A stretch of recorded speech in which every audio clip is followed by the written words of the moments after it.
Youth Congress ദേശീയ അധ്യക്ഷൻ ഉദയഭാനു ശിവനെ 4 ദിവസത്തെ പോലീസ് കസ്റ്റഡിയിൽ വിട്ടു. കൂടുതൽ ചോദ്യം ചെയ്യണമെന്ന പോലീസിന്റെ വാദം അംഗീകരിച്ചാണ് കോടതി നടപടി.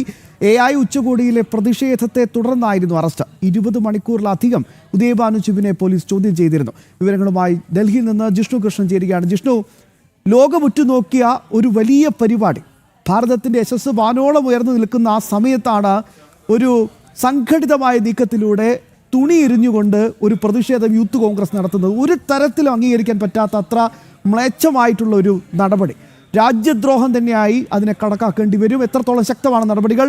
എന്തൊക്കെയായിരിക്കും ഇനി അടുത്ത നീക്കങ്ങൾ?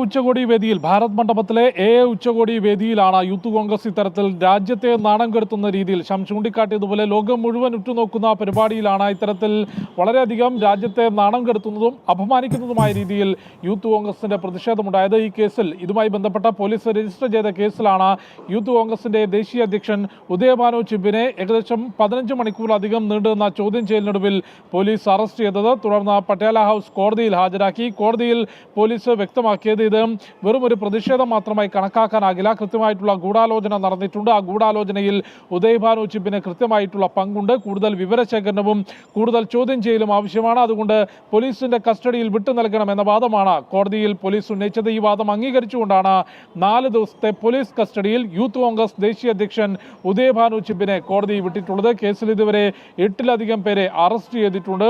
കൃത്യമായ ഗൂഢാലോചനയോടുകൂടി രാജ്യത്തെ അപമാനിക്കാൻ ഇത്തരത്തിലൊരു പ്രതിഷേധം യൂത്ത് കോൺഗ്രസ് നടത്തി എന്നുള്ളതാണ് പോലീസും വ്യക്തമാക്കിയിട്ടുള്ളത്. ഈ മാസം 20-നായിരുന്നു ഭാരത് മണ്ഡപത്തിൽ ഉച്ചകോടി വേദിയിൽ രാജ്യത്തെ മുഴുവൻ നാണം കെടുത്തിക്കൊണ്ട് യൂത്ത് കോൺഗ്രസ് വസ്ത്രമൂരി പ്രതിഷേധം നടത്തിയത്. അതിനെതിരെ രാജ്യത്തുടനീളം പ്രതിഷേധം ഉയർന്നു വന്നിരുന്നു. ഇന്നും BJP വ്യക്തമാക്കിയിട്ടുള്ളത്, BJPയുടെ ദേശീയ വക്താവ് ഗൗരവ് ഭാട്ടിയ അല്പസമയങ്ങൾക്ക് മുൻപ് മാധ്യമങ്ങളെ കണ്ടിരുന്നു. അദ്ദേഹം ചൂണ്ടിക്കാട്ടിയത് രാജ്യത്തെ നാണം കെടുത്താനുള്ള രാഹുൽ ഗാന്ധിയുടെ ഗൂഢാലോചനയുടെ ഭാഗമായാണ് ഉച്ചകോടിയിൽ ഇത്തരത്തിലൊരു പ്രതിഷേധം നടന്നത്.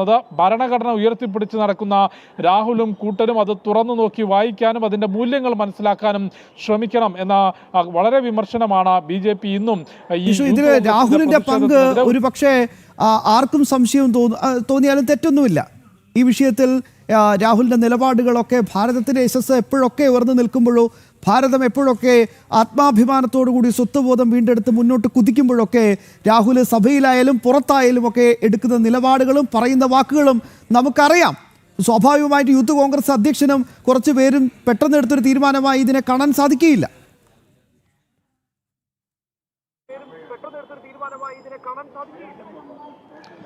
തീർച്ചയായും അത് തന്നെയാണ് പോലീസും വ്യക്തമാക്കിയിട്ടുള്ളത്. കാരണം സാധാരണഗതിയിലുള്ള ഒരു പ്രതിഷേധമായി നമുക്കറിയാം, രാജ്യത്ത് സർക്കാരുകൾക്കെതിരെ, അതൊരു കേന്ദ്ര സർക്കാരിനെതിരെയാണെങ്കിലും സംസ്ഥാന സർക്കാരുകൾക്കെതിരെ പ്രതിപക്ഷ പാർട്ടികളുടെ പ്രതിഷേധങ്ങൾ സ്വാഭാവികമാണ്. പക്ഷേ ഈ AI ഉച്ചകോടിയിൽ ഉണ്ടായിട്ടുള്ള പ്രതിഷേധം അങ്ങനെ സ്വാഭാവികമായി കണക്കാക്കാനാകില്ല. കൃത്യമായ ഗൂഢാലോചനയോടുകൂടിയാണ് പ്രതിഷേധം നടന്നിട്ടുള്ളത് എന്ന് പോലീസ് കൃത്യമായി തന്നെ കോടതിയിൽ ചൂണ്ടിക്കാട്ടിയിട്ടുണ്ട്. അതിൽ രാഹുലിൻ്റെ ഉൾപ്പെടെയുള്ള പങ്കും അന്വേഷണ സംഘം ഉറ്റുനോക്കുന്നുണ്ട്. കാരണം ശ്യാം വ്യക്തമാക്കിയതുപോലെ അടുത്ത കുറച്ച് കാലങ്ങളായി രാഹുലിൻ്റെയും പ്രിയങ്കയുടെയും നേതൃത്വത്തിൽ കോൺഗ്രസ് എടുക്കുന്ന തീരുമാനങ്ങളും നയങ്ങളും പ്രതികരണങ്ങളും എല്ലാം തന്നെ എപ്പോഴെല്ലാം രാജ്യം പ്രതിസന്ധിയിലാകുന്നു, രാജ്യത്തോടൊപ്പം നിൽക്കാതെ, രാജ്യത്തിൻ്റെ പൊതുനയങ്ങൾക്കൊപ്പം നിൽക്കാതെ രാജ്യവിരുദ്ധ നിലപാടുകളും പ്രതികരണങ്ങളും തുടർച്ചയായി കോൺഗ്രസ് നടത്തുന്നുണ്ട്. അത് രാജ്യത്തിനകത്തു നിന്നുള്ള വേദിയിലാണെങ്കിലും കേംബ്രിഡ്ജ് യൂണിവേഴ്സിറ്റിയിൽ ഉൾപ്പെടെ മുൻപ് രാഹുൽ എത്തിക്കൊണ്ട് വിദേശ യൂണിവേഴ്സിറ്റി വേദിയിൽ പറഞ്ഞത് ഭാരതത്തിൻ്റെ ജനാധിപത്യം പൂർണ്ണമായും തകർന്നു എന്നുള്ളതാണ്. അത്തരത്തിൽ രാജ്യത്തെ അപമാനിക്കാൻ കിട്ടുന്ന ഒരു അവസരവും രാഹുലും കോൺഗ്രസും